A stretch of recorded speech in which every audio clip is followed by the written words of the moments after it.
Hey there!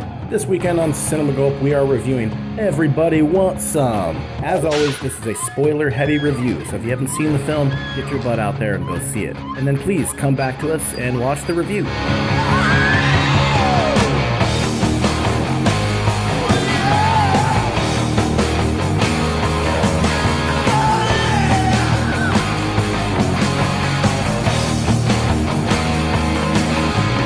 And acclaimed director Richard Linklater's latest film, Everybody Wants Some, the party's on for a group of college baseball players as they navigate the waters of campus life during the last few days leading up to the new school year. The waters are filled to the top with booze, nightlife, girls, and more girls. In this so-called spiritual sequel to Linklater's 1993 cult classic Dazed and Confused, we follow freshman Jake on his first encounter with his new teammates as they spend countless hours chugging beer, hooking up with chicks, and engaging in some fantastic and meaningful conversations about life, school, wants, needs, and the obsession of winning. If anything, Everybody Wants Some speaks to generations that follow its own. Set in 1980, the film knows that the decade has not come into its own yet. The links between the film and its spiritual predecessor are evident, but not overshadowing by any means. This is one of the best films of the first third of 2016. Only Linklater can give us a film that's essentially one party after another and truly gives us something special that keeps the film in your head long after you saw it. So we will keep this review very short on comparisons or links to that movie, with the exception of my theory is that our main character Jake is in fact supposed to be Mitch Kramer from the first one, just with a different name. Aside from that, this movie to me stands on its own. Do I feel that this movie is going to have the cult status or the longevity of its predecessor? I don't know. Time's going to tell with that. It certainly can be, because I do feel it's written very strong. I remember these characters by name already, having only seen this movie one time. I'm a Linklater fan, especially when he does films like this. I think this is where he's at his strongest. Not when he's doing things too over-the-top comedic, and not when he's doing things too dramatic. Somewhere right in the middle is perfect for me. John, what do you think about Everybody Wants Some? So you just said that you remember all the characters by name after seeing it once. And most of them, sorry, not everyone. Yeah, well, true. But that's the thing that stood out for me, was there were certainly a lot of great characters that he brought to the screen. Trying not to make too many comparisons to Dazed and Confused, but there certainly were characters that kind of harkened back to characters from that film that kind of fit the mold that we saw in that film. And a lot of those stand-up characters for me were the ones that I really enjoyed in the film. They were super entertaining, super funny at times. I think a lot of these guys are, much like Dazed and Confused, I think it's going to launch a lot of these guys to bigger stardom for sure. But the film as a whole, I felt, was kind of forgettable. I felt it was kind of, like I'm saying, I don't really remember, other than like two or three of the standouts, Mac and Finn. Those were like my two favorite characters. Finn, definitely my favorite. Yeah. Finn I think is the one that a lot of people are talking about. But I don't really remember too many other characters by name off the top of my head. Obviously I could look them up and that would bring a lot, refresh my memory on them. But I did kind of walk out of that movie thinking it wasn't that memorable.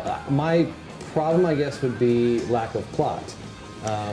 Dazed and Confused doesn't have a strong plot either, but there still is kind of that, the kid you're following, he's a freshman, or I'm sorry, he's coming out of junior high, going into high school for the first time.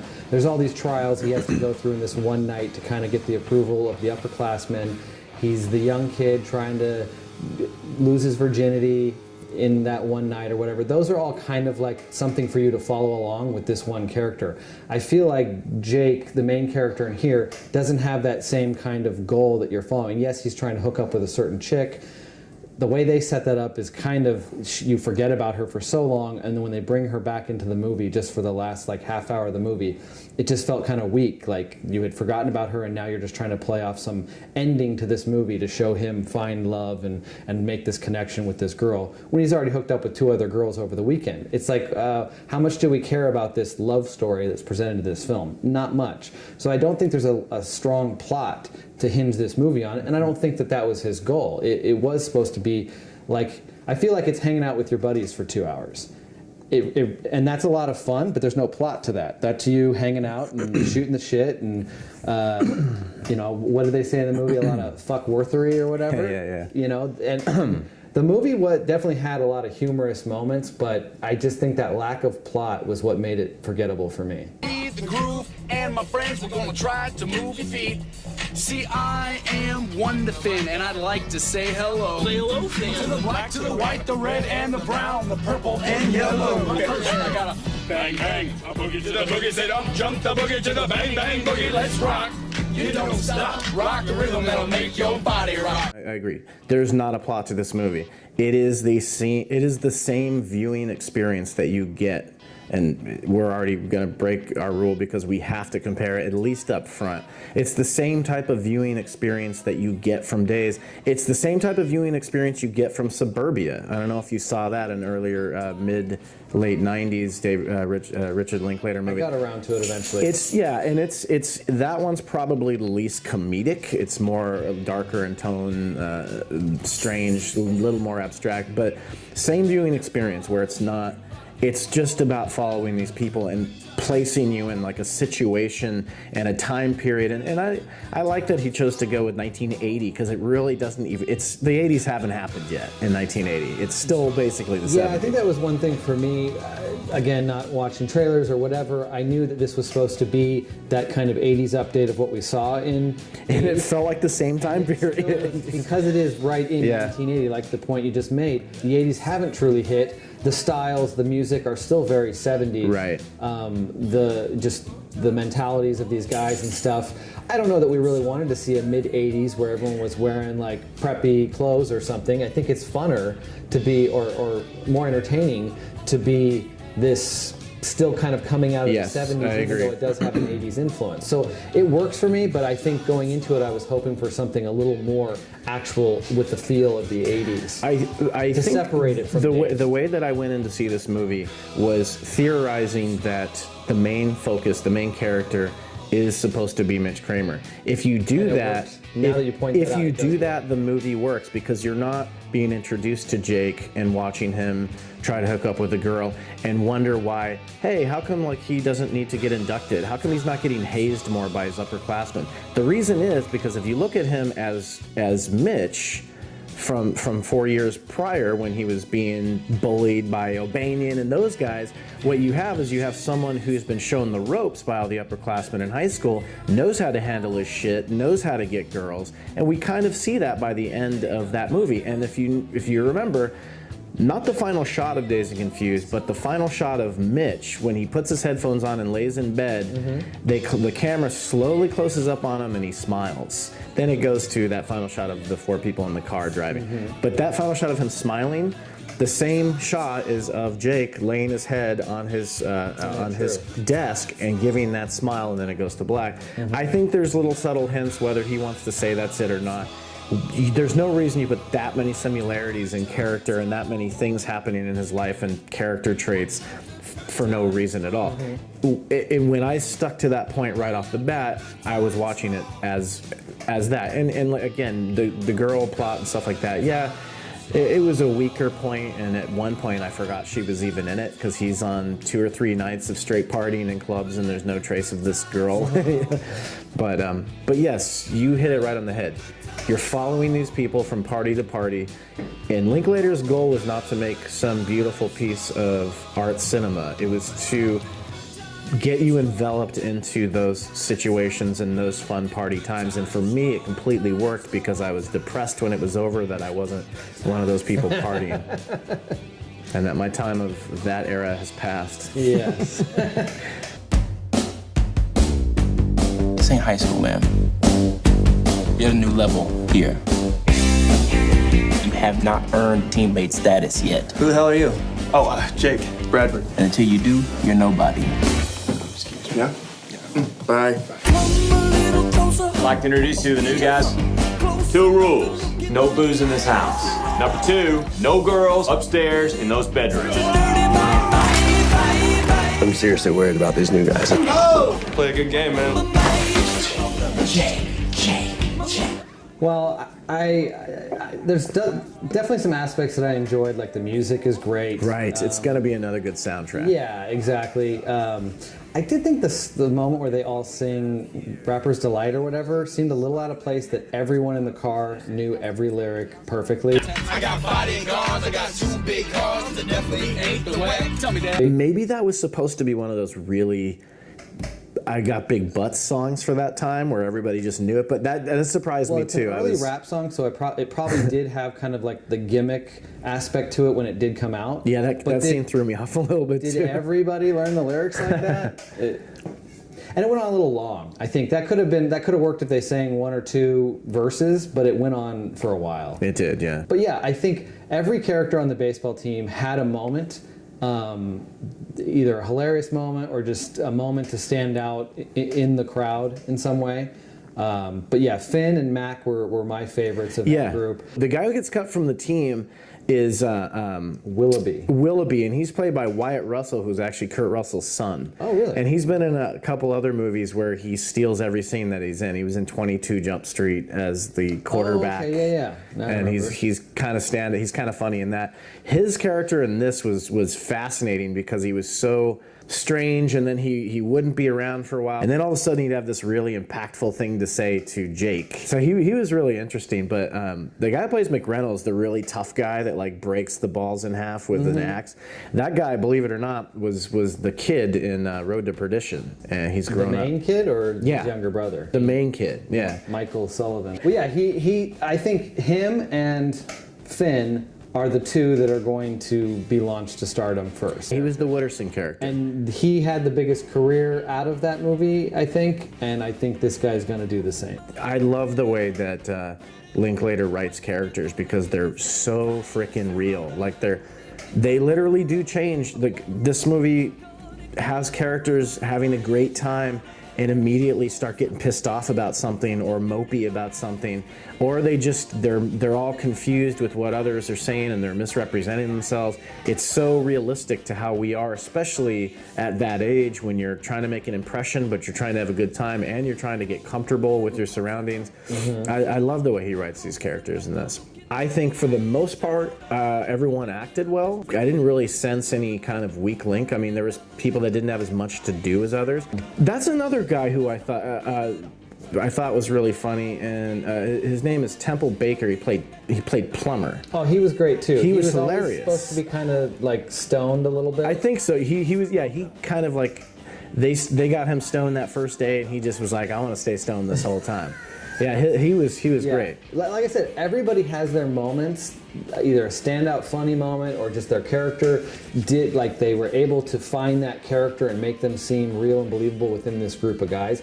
Not everyone's 100% believable. There are some that are kind of caricature or drawn. Yeah, a little bit, yeah. The raw dog character or even the stoner character a little bit. I mean, the whole telepathy and stuff. Some of the jokes are a little bit more. The raw dog character just comes out of nowhere and like loses his shit in one of the best scenes of the movie, but Linklater finds a spot in there to give him like a moment of, it's all comedy, and then it all comes to a halt when they finally show up to play some baseball after 4 days of doing nothing but drinking, and you see that moment in the movies where you really see that these people, they like each other and they're partying with each other, but they're all enemies because they all want to be the best on the team. They all want to be professional baseball players.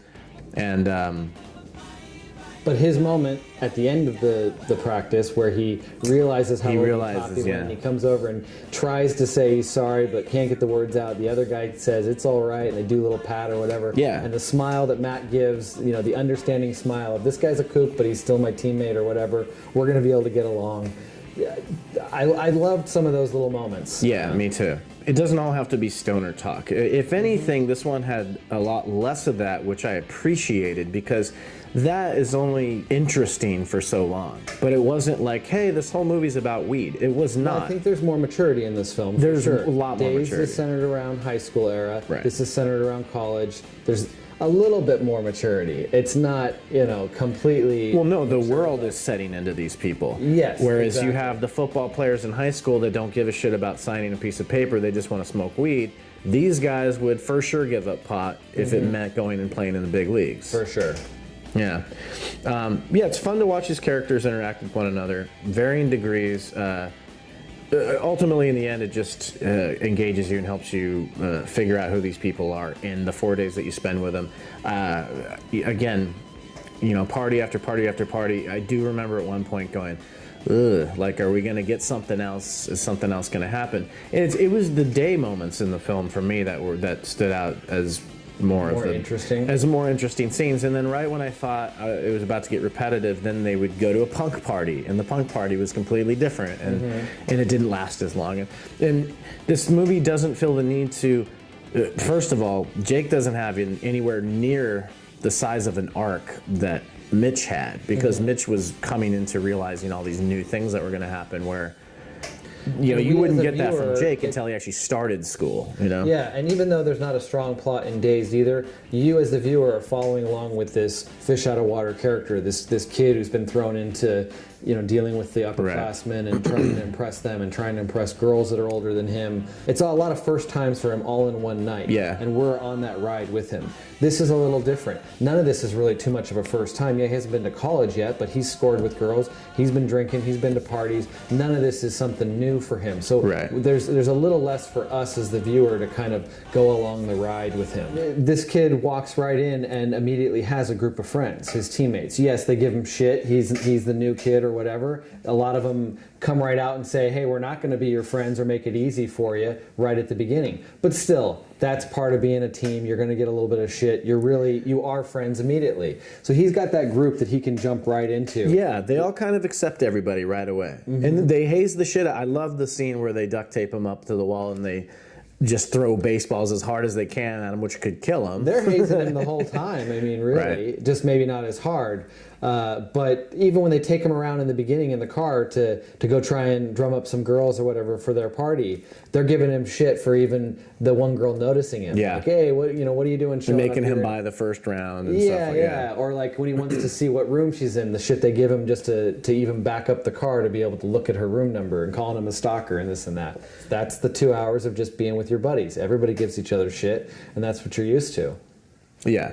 I mean, and again, I've talked about how there's good conversation, and there is. I'm not going to quote it. I'd just rather have somebody go see the movie, or if they've already seen it, they know what I'm talking about. And it's not to say the conversations are witty or deep. I mean, half of them are just pure, unadulterated stoner talk, and it's funny. But sometimes they do. You feel Linklater's presence coming through when he wants to kind of hit home a point about like life and change and existence and place and all that kind of stuff. So I think every movie, well, I don't know if every movie he's ever made, but most of his movies have these moments, even if they're broad comedies, where he relates something very relatable about life is just brought up in a very simple way in these conversations. I appreciate him and his place in cinema. I love that he doesn't do giant. I don't know if he's ever been approached or even tried to, but I love it that he does.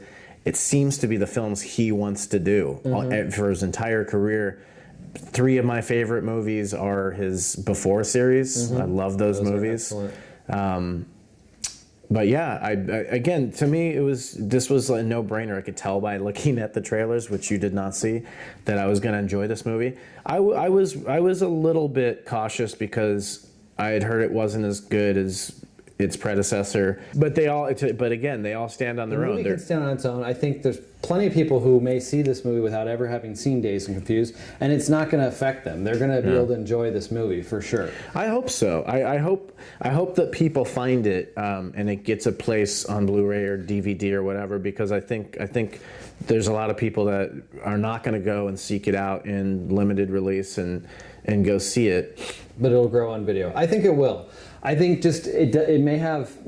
For me, one of the things that stood out that was different from Dazed and Confused that really worked for me was there's a certain energy level to Dazed and Confused, and I think a lot of that is the music that's brought to it. Yes. And I'd have to say Dazed and Confused is making more attempts at humor than this one. Like this one, The characters are very funny, but I can't think of too many scenes where I just feel like there's more setup for like humorous scenes, like scenes to play out in humorous ways in Dazed and Confused. I definitely think that Dazed and Confused is more of a comedy. Yeah, more of a comedy. And this one's a little bit of a, I wouldn't call it a dramedy by any way, but it's still a comedy, but it's just got a little bit more just slower conversations. It does. It does. Linklater is not afraid to. I mean, there's even scenes in this movie that start out as comedic situations and suddenly flip into more like not dramatic, but more like tense moments between two guys that are about to kick each other's ass. You know, I mean, but a lot of those there was humor in them still. And then the you guys are about humor to fight over what? And then the humor comes back, snap, just like that. Yeah. But I think there's a certain energy level missing in this film. That was my take. Like, you know, about halfway through when I was kind of realizing I don't think this is going to live up to my expectation of it. What am I not feeling or seeing here? Besides there being a strong plot, but I get that with a lot of Linklater's films. You know, I think the reason maybe the energy level. Sorry, keep going. That was it. It was there was a certain energy level that I didn't feel. It never kicked in the way I feel Dazed does. I'm wondering if the reason for that is pacing, and I'm not talking about its editing. Both these movies are edited perfect in my opinion because it's unnoticeable. It's not drawing attention to itself in any way. It's just merely there to keep the runtime where it needs to be. What I mean by pacing is Dazed and Confused takes place in one full 24-hour period. The thing about this movie, and I thought this movie was going to do the same. I thought it was like the last Friday night before they start the semester, but 3 days. I think it's like 4. Or maybe 4. I think it was like Thursday, Friday, Saturday, Sunday. Well, you could figure it out based on the guy that leaves to go hang out with his girlfriend for the weekend. Yeah. But I don't know what day, like, did he leave on Friday? He's there the first day, which is the Thursday night. He leaves Friday morning. He must leave and then Friday. he comes back for the practice Sunday. Comes back for the and then they practice still Sunday, and he's they're in at that school whole on last Monday. act. So 4 days or so. Yeah, so it's 4 days of different. They have that running clock. So if I'm really paying attention, they might have set it up at the beginning. Yeah, I thought that was kind of funny. 3 days and something hours till before class starts. Yeah, that was kind of funny. Yeah, because it was kind of saying class is just such an afterthought for any of these people. Like they breeze over registration. Like I want to say in 10 seconds. They don't give a shit because those guys are all convinced that they just have to show up to class and that they're just getting free rides or whatever, and they don't really tell you who. Or maybe they do. Who's like they're on scholarship? Are they all I think they were all recruited because it's like it's supposed to be a top program. There's a conversation where they talk about it, but I mean, part of that conversation is the Raw Dog character going off and them all just waiting for him to leave so they can be like, "What a fucking asshole that guy is." I think I would like the movie better just pretending he's Mitch. I'm telling you, I went into it with that in mind, and you know, it's fine if it's not. It's fine if that wasn't intentional. But man, does it fit almost in every crack? You know, it just works. Because I forgot about him being a baseball player and being the pitcher. Does Wally Wiggins look anything like this guy nowadays? No. But Wally Wiggins, who played Mitch back then, unsung hero of 1993. Is that his name, Wally Wiggins? Wally Wiggins. So if we're rating this movie, and we're going our 1 through 10 system. 1 through 10. So my rating for this movie would be a 5 out of 10. Okay, 5 out of 10. That's basically.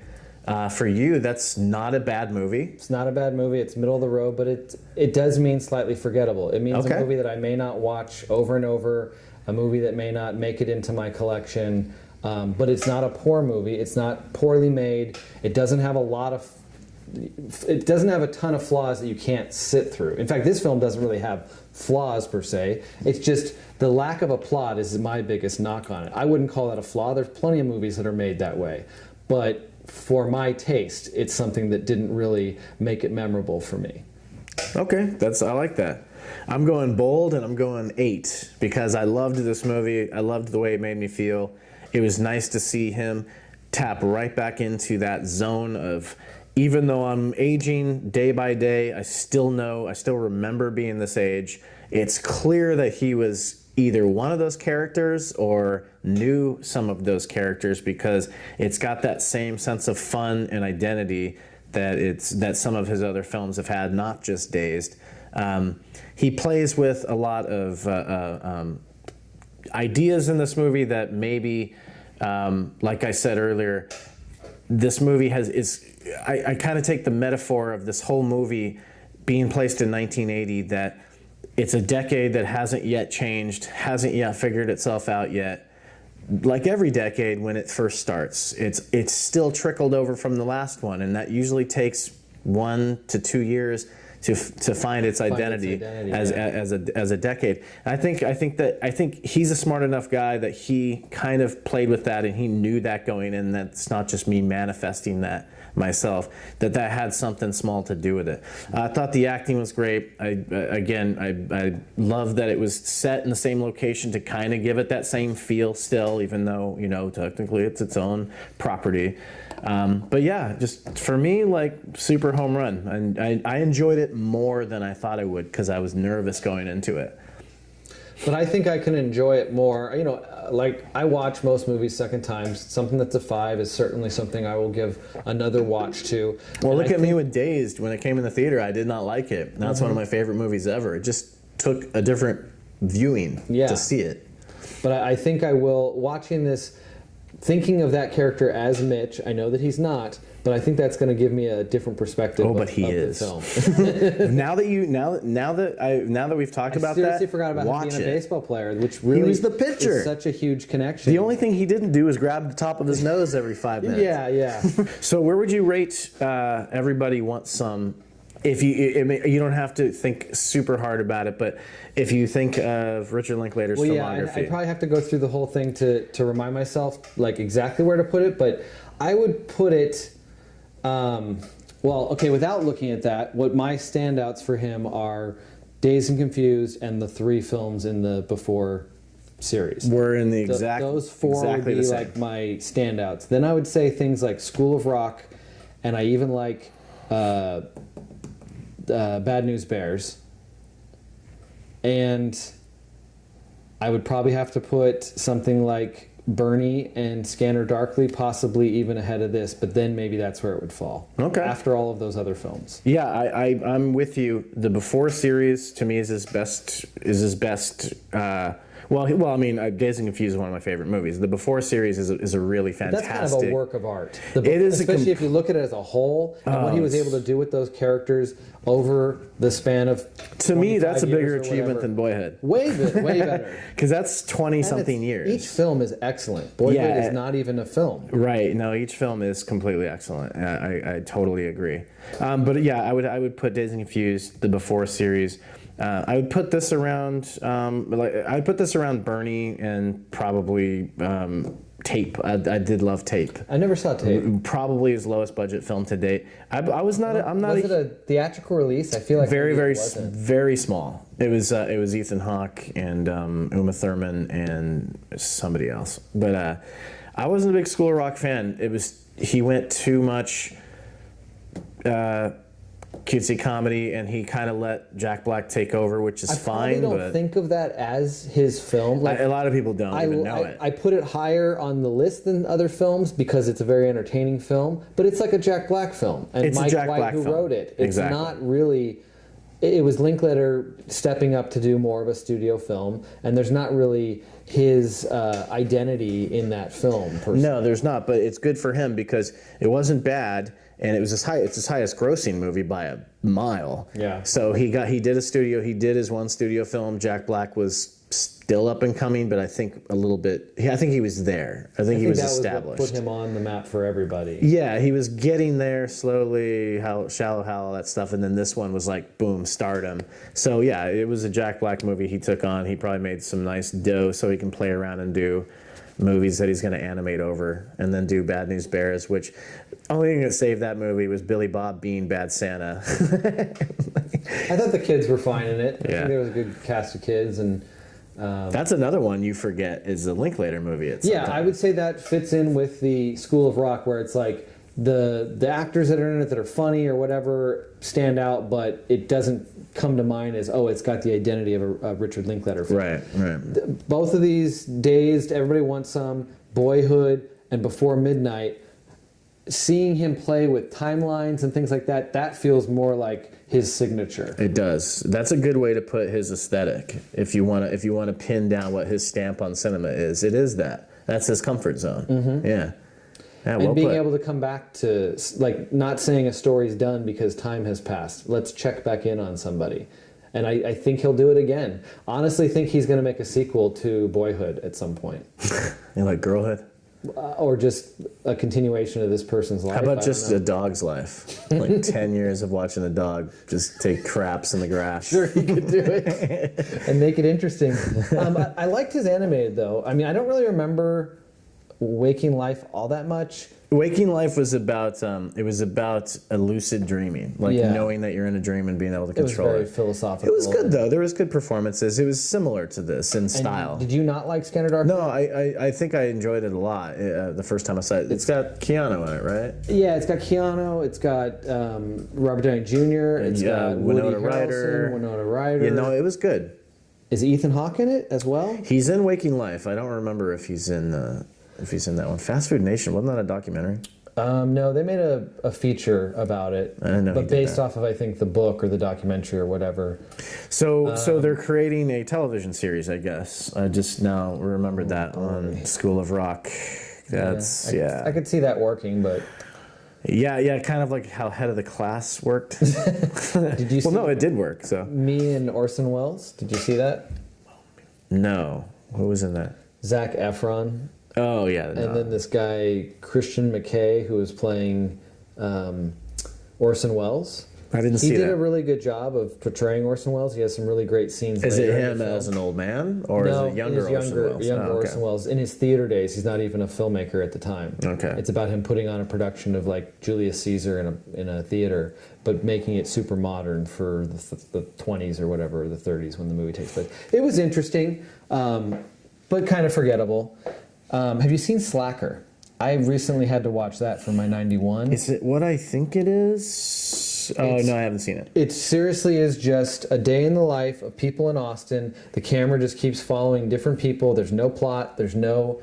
You rarely check back in on any characters. It moves on from character to character throughout the film and doesn't really come back to any characters. Okay. It was a mess, in my opinion. Well, this is showing his roots. He was an independent, abstract type of filmmaker doing frickin' stuff like Elephant, you know, where it's just like... Yes, this is very much in that vein. Right.